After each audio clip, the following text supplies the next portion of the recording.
प्यारे बच्चों, हिंदी की कक्षा में आपका एक बार फिर से स्वागत है।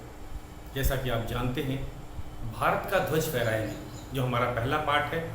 आज हम इसके अभ्यास प्रश्न करेंगे और ये भाषा बोध के अंतर्गत आएगा। अब तक हमने क्या पढ़ा, एक बार उसको फिर से दोहरा देते हैं। हमने कविता भारत का ध्वज फहराएंगे का हमने आपको कविता पाठ करवाया, भावार्थ उसका अर्थ समझाया, हमने शब्दार्थ लिखे, मौखिक प्रश्नों को चर्चा के द्वारा किया और कल हमने लिखित प्रश्न को भी किया। उसके बाद हमने कविता पूरी करो, जो कि आपको कविता याद आपने कर ली है तो वो करने में आपको कोई परेशानी नहीं आई। अब हम पाठ के हम कहेंगे व्याकरण से संबंधित जो प्रश्न हैं, चाहे वो पर्यायवाची हो चाहे व्याकरण के अन्य प्रश्न हो, उसको भाषा बोध के अंतर्गत करते हैं। तो आज हम अपना पहला प्रश्न करेंगे। शब्दों को समान अर्थ वाले शब्दों को मिलाना है। तो समान अर्थ आपको पता ही है, हम पर्यायवाची शब्द कहते हैं। तो ये हमारा पहला प्रश्न है।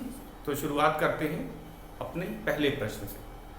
तो भाषा बोध प्रश्न 1, हमारा पहला प्रश्न है, शब्दों को समान अर्थ वाले शब्दों से मिलाओ। शब्दों को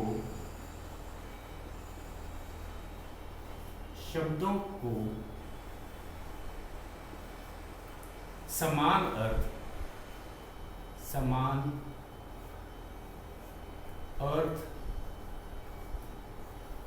शब्दों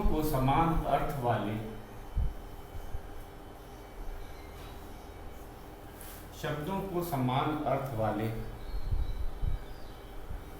शब्दों से मिलाओ। शब्दों से मिलाओ।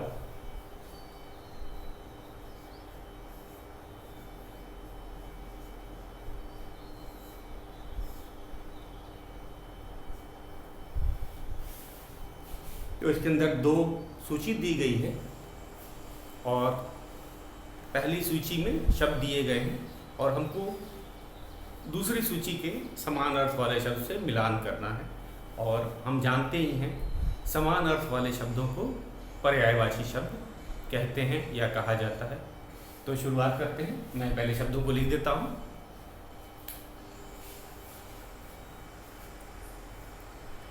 ध्वज, हमारा पहला शब्द है ध्वज।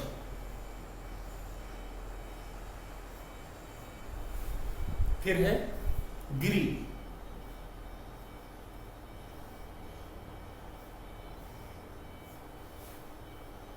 हिम,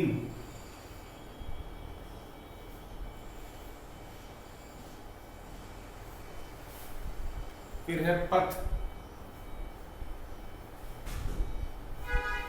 पथ के बाद में है जननी,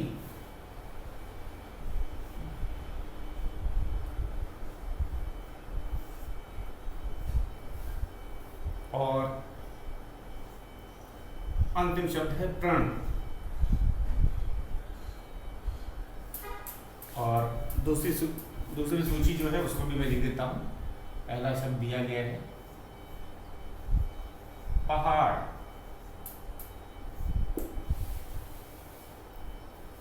फिर है रास्ता,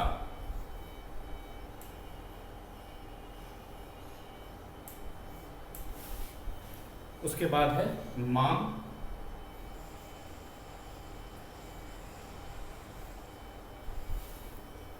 प्रतिज्ञा,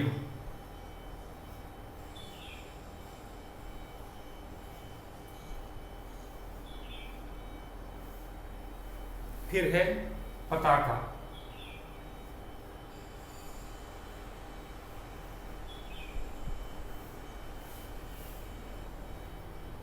फिर बर्फ,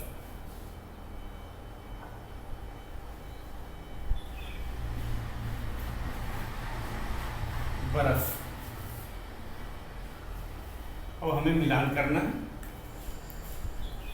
तो समान अर्थ वाले एक परिभाषा हम आज एक और सीख लेते हैं। समान अर्थ वाले शब्दों को पर्यायवाची शब्द कहते हैं, ये भी दे रखा है। तो हमने आज क्या देखा कि जो हमें जो व्याकरण का भाग है, एक तो व्याकरण की पाठ्य पुस्तक से मिल ही रहा है, और दूसरा हमें जो हमारी खुलते पंख जो हमारी पाठ्यमाला है, पाठ्य पुस्तक है, उसके पीछे के अभ्यास प्रश्नों में भी हमें पर्यायवाची शब्द मिलेंगे। तो पर्यायवाची शब्द की एक बार परिभाषा फिर से हम लोग याद कर लेते हैं।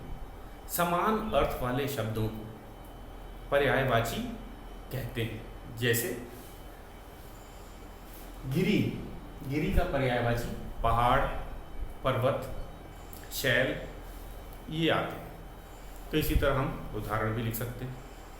तो ये अब मिलान किया जाए, यही है। और आपको पता है ये प्रश्न हम अपने पाठ्य पुस्तक में ही करेंगे, इसको केवल मिलान करना है।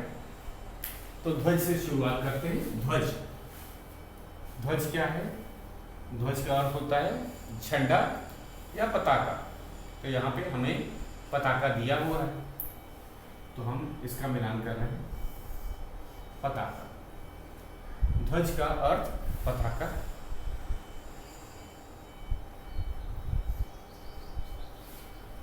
गिरी, गिरी का मैंने बताया था पर्वत, पहाड़, शैल। तो यहाँ पे समान अर्थ है पहाड़।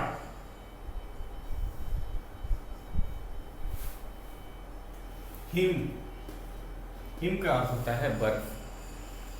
तो बर्फ है हमारे पास, इसका मिलान हमने कर दिया। पथ, पथ का अर्थ रास्ता या मार्ग होता है, हमें पता ही है। तो हम पथ को रास्ता से मिला रहे हैं।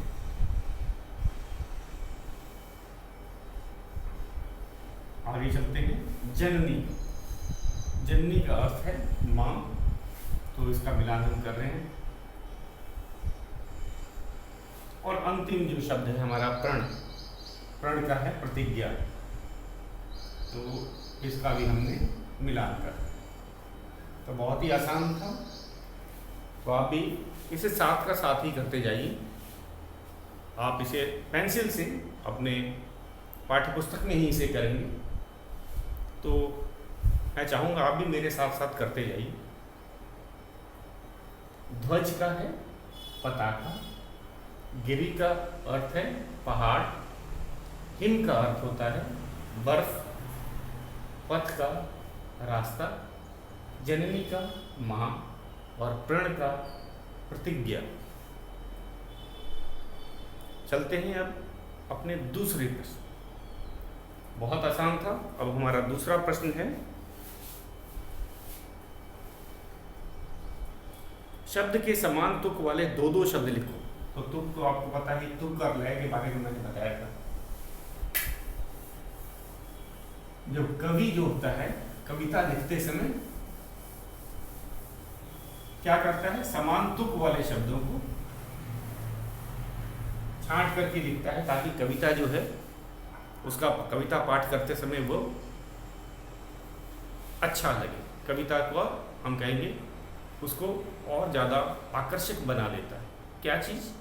तुक वाले शब्द। तो यही है, इसी पे आधारित हमारा दूसरा प्रश्न है। इसे भी आप अपने पाठ्य पुस्तक में करेंगे, क्योंकि स्थान दिया हुआ है। प्रश्न है, शब्द के समान तुक वाले, शब्द के समान तुक वाले, तुक वाले शब्द, शब्द के समान तुक वाले शब्द, तुक वाले दो दो शब्द लिखो। दो दो, हमें हर इसके दो दो शब्द लिखने हैं।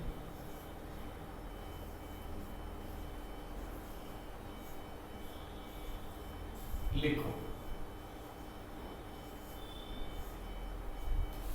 तो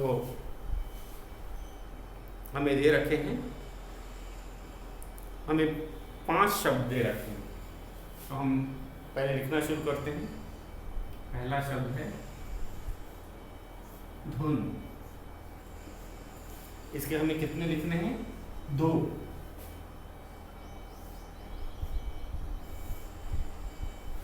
दूसरा शब्द हमारा दिया है नाता। नाता।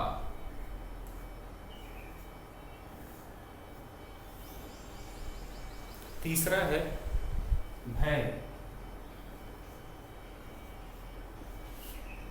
तो इसके भी 2 शब्द लिखने हैं। बोली, चौथा शब्द हमारा है बोली।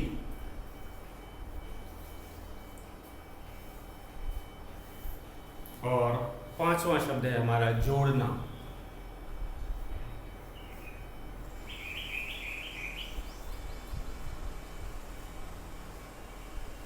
पांचवा शब्द है जोड़ना। तो सबसे पहले तुक। तुक के बारे में मैंने आपको बताया था अभी कि जो कवि होता है, कविता लिखते समय तुक वाले शब्दों का चुनाव करता है ताकि उसकी जो कविता हो रोचक हो और आकर्षक हो जाए।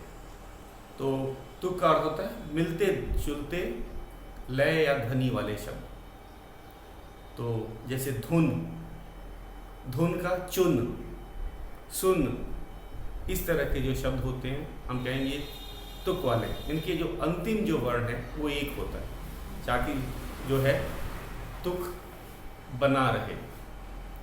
तो हमने देखा है जो तुक वाले शब्द होते हैं अंतिम जैसे हैं, तो हमें ऐसा शब्द चुनना है जिसका आखिरी जो अंतिम जो वर्ण है वो न आए।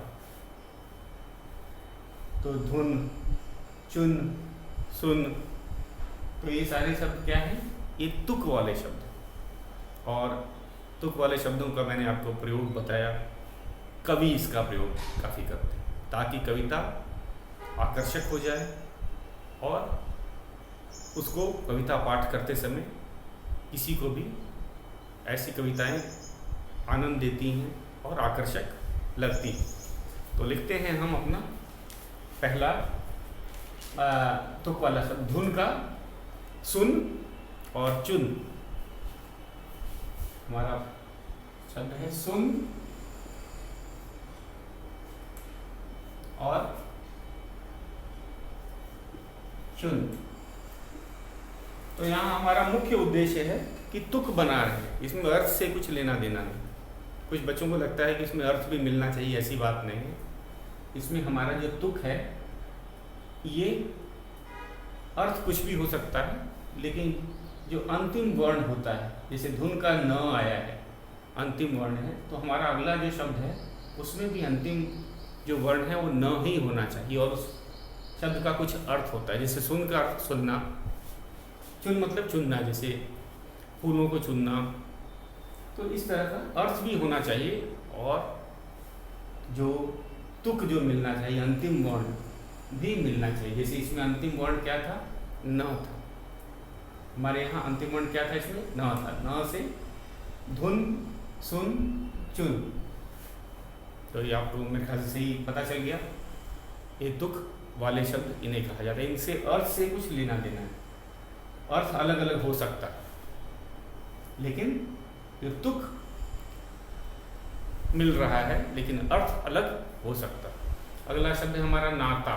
तो आप देखिए त में आ की मात्रा, तो ऐसा शब्द बनेगा जिसमें हमें त में आ की मात्रा आखिरी वाला वर्ण होना चाहिए, तभी तुक मिलेगा भी।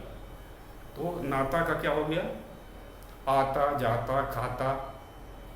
तो ऐसे वाले शब्द हैं, तुक वाले शब्द हैं। नाता का हमने लिखा जाता,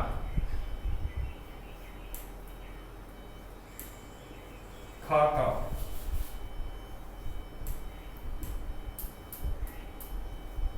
आता, इस तरह के शब्द हम लिखेंगे। तो ये है तुक मिला रहे हैं हम लोग, अर्थ से नहीं लेना देना। फिर से मैं बता देता हूँ, जब हम तुक वाले शब्द लिख रहे हैं तो इसका अर्थ से हमें कोई मतलब नहीं है। हमें केवल तुक, मिलते जुलते तुक वाले शब्द होने चाहिए। भय, तो भय का यह अंत में होना चाहिए। तो भय का हो गया जय, जय, जननी की जय जय गाएंगे। ये तो पाठ से कविता से ही मिल गया, जय और मय। मय का अर्थ होता है मदिरा। तो भय जय मय ये क्या है, तुक वाले शब्द हैं, लेकिन इनका अर्थ होना चाहिए। कुछ बच्चे ऐसे शब्द बना लेते हैं जिनका कोई अर्थ नहीं निकलता, तो इन सबका अर्थ है। मय का मैंने अर्थ होता है मदिरा। जय जय जयकार, जाना, खाना, तो ऐसे हैं। बोली अगला हमारा शब्द है बोली। तो ल में बड़ी ई की मात्रा होनी चाहिए, ऐसा शब्द हो इसके अंत में अंतिम जो वर्ण हो उसमें ल में बड़ी ई की मात्रा होनी चाहिए। तो बोली गोली, गोली चाहे बंदूक की गोली कह सकते हैं, या बच्चे कांच की गोलियों से खेलते हैं वो भी गोली, या दवाई को भी हम लोग गोली कहते हैं, टैबलेट जिसे कहते हैं वो भी गोली कहलाती है। और चोली वस्त्र है चोली। होली, होली एक त्यौहार है, वो भी लिख सकते हैं। हमें इसमें अर्थ से कुछ लेना देना नहीं। अगर हम होली लिख रहे हैं तभी भी सही है, लय तो मिला, चाहे वो त्यौहार हो चाहे वो कोई वस्तु हो, हमें अर्थ से कुछ नहीं लेना देना। हमें यहाँ पे केवल तुक मिलाना है, समान तुक वाले शब्द होने चाहिए, अर्थ से उसका कोई संबंध नहीं। तो हमने बोली क्या लिखा, गोली, चोली, होली, रोली, रंग को रोली भी कहा जाता है जो पूजा में इसका प्रयोग होता है। तो जोड़ना अगला हमारा दूसरा शब्द है जोड़ना। तो वर्ण में क्या है अंतिम, ना, ना का प्रयोग आना चाहिए, न में आ की मात्रा। तो जोड़ना का क्या होगा, तोड़ना, तोड़ना, जोड़ना, ये लय वाले शब्द हैं। ये हो गया तोड़ना।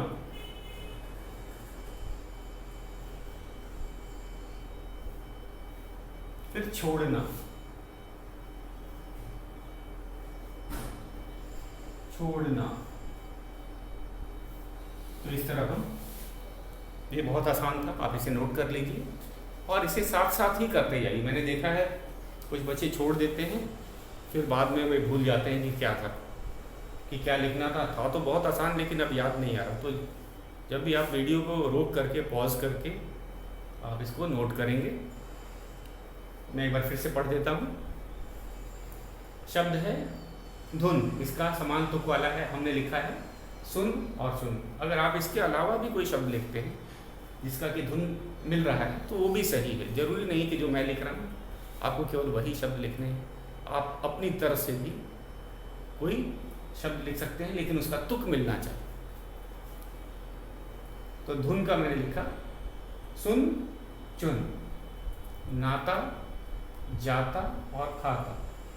भय का है जय और मय। बोली का गोली और चोली।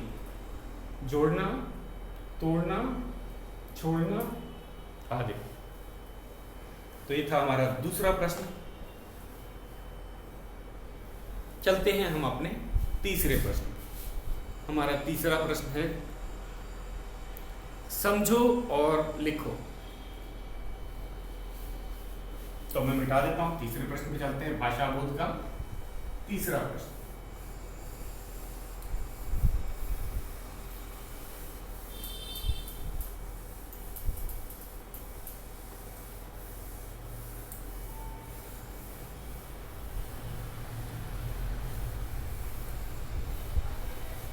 ये है भाषा बोध का तीसरा प्रश्न।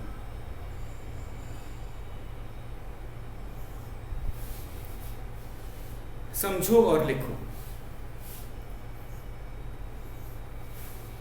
शब्दों का कैसे निर्माण होता है इस पे आधारित है। हम कहेंगे शब्द विचार।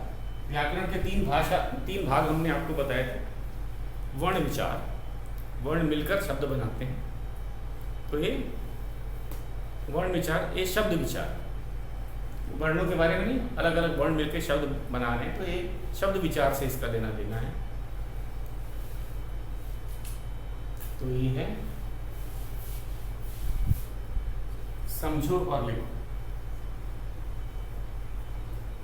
समझो और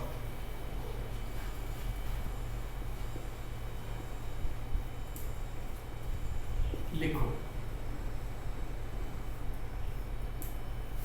इसमें बताया गया कि शब्द कैसे मिलके बने हुए हैं, तो उसको विच्छेद किया हुआ है, उसके छोटे छोटे टुकड़े कर दिए। जैसे पहला शब्द हमारा दे रखा है, ये समझाया भी है उदाहरण के तौर पर। नादान शब्द है, नादान। ये कैसे बना है? तीन शब्दों के मेल से बना है। ना, नौ में आ की मात्रा, और ये जो प्लस का निशान है इसको धन या जमा भी कहा जाता है हिंदी में। इसको धन या जमा कहा जाता है। और दा, दो में आ की मात्रा दा, जमा न। हमने देखा इस तरह से ना जमा दा जमा न, नादान। नादान का अर्थ हमने आपको बताया था, अबोध। बच्चों को नादान कहा जाता है, अबोध या मासूम कहा जाता है। तो ये कैसे बना है? न में आ की मात्रा, द में भी आ की मात्रा, और न, व्यंजन न से बना। तो अब अगला है हमारा नाता। ये तो बहुत आसान है, इसको भी करते हैं। नाता, तो ये कैसे बना है? नौ में आ की मात्रा, जमा त में आ की मात्रा। ये रिक्त स्थान है, तो हमने इसको भर दिया। इसी तरह भारत, भारत हमारे देश का नाम है। ये भी तीन किन किन व्यंजन से बना है, हम लोग देख लेते हैं। भारत, भारत बना है, लिख देते हैं। भा, भ में आ की मात्रा, भ व्यंजन है और इसमें आ की मात्रा हमने लगाया।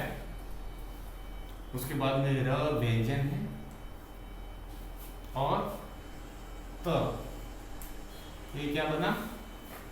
भारत। इसे नोट कर लें, और इसे हम अपने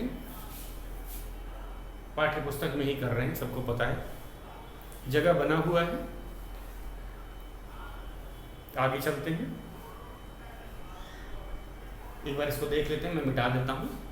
और तीन और शब्द हैं, उनको भी साथ में कर लेते हैं। नादान, ये तो हमें उदाहरण दे ही रखा था। ना जमा दा जमा न, नाता। ना में आ की मात्रा, जमा त में आ की मात्रा, नाता।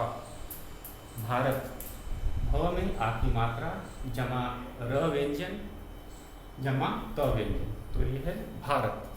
तीन और शब्द हैं, इसको भी हम लोग नोट कर लेते हैं। आपने इसे नोट कर लिया होगा। अगला शब्द कौन कौन सा है? ये भी बहुत आसान है, आपने देखा, ये तो काफी आसान। जाएंगे, अगला शब्द है हमारा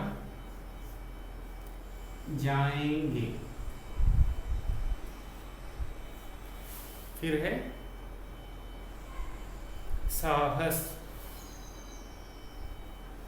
साहस, और अपना।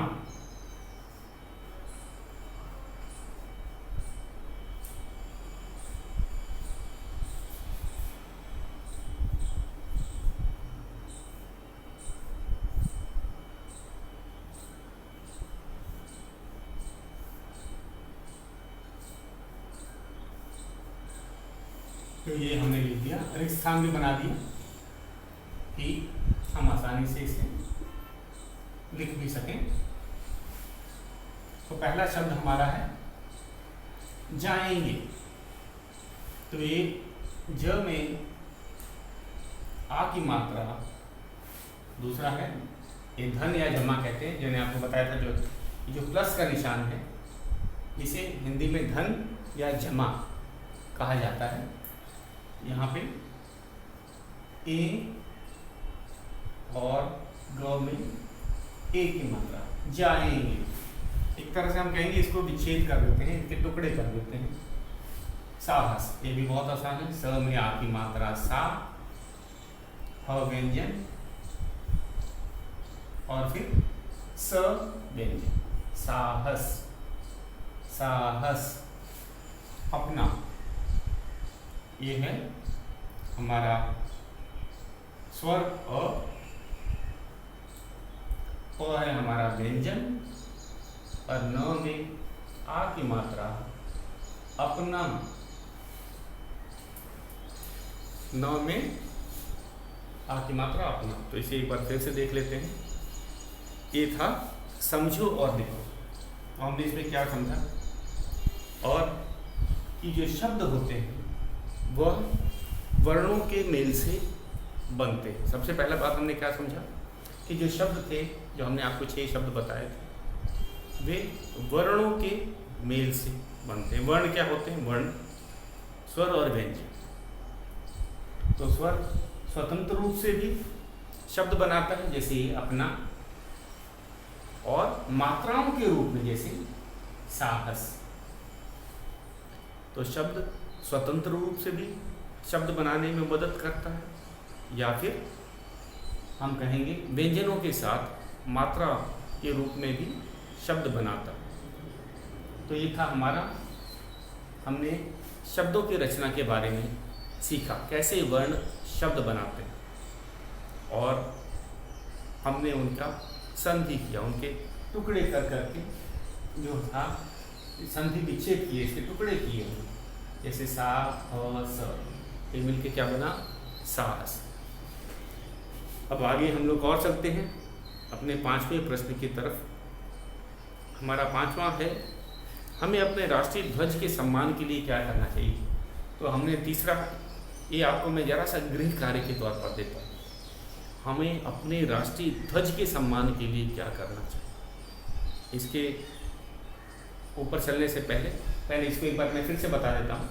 जो हमने इसमें समझो और लिखो, इस वाले में आपको क्या बताया कि कैसे शब्दों का निर्माण होता है, वर्णों से किस प्रकार शब्दों का निर्माण होता है, और हमने आपको इसको लिखाया है। ये आपको बुक में ही करना है। फिर से मैं एक बार बता दूँ, ये जो तीसरा प्रश्न किया है इसे भी बुक में करना है। और इसमें हमने देखा कि वर्णों से कैसे शब्द बनते हैं। ये आपको 6 हमने बताया। अ क्या है? स्वर है। प क्या है? व्यंजन है। न क्या है? ये भी व्यंजन है। और यहाँ पे आ की मात्रा है, ये क्या है? ये स्वर मात्रा का रूप में लगा हुआ, और ये बना अपना। तो स्वर जो है, जो शब्द होता है, स्वर और व्यंजन, इनको मिलाकर के हम वर्ण भी बोलते हैं, वर्णों के ही मेल से बनता है। व्यंजन स्वतंत्र रूप से नहीं प्रयोग किए जाते, उनका प्रयोग हम स्वर के साथ करते हैं, और यही हमने आपको समझाया था। तो ये आपने इसको नोट कर लिया, इसको आपको बुक में करना है। इसके बाद हमारा एक और अगला प्रश्न है, सोचो और लिखो। इसके अंदर आपको हमें अपने राष्ट्रीय ध्वज के सम्मान के लिए क्या क्या करना चाहिए, इसके ऊपर आपको जरा सा सोचना है कि जो राष्ट्रीय ध्वज होता है हमारे देश का प्रतीक होता है।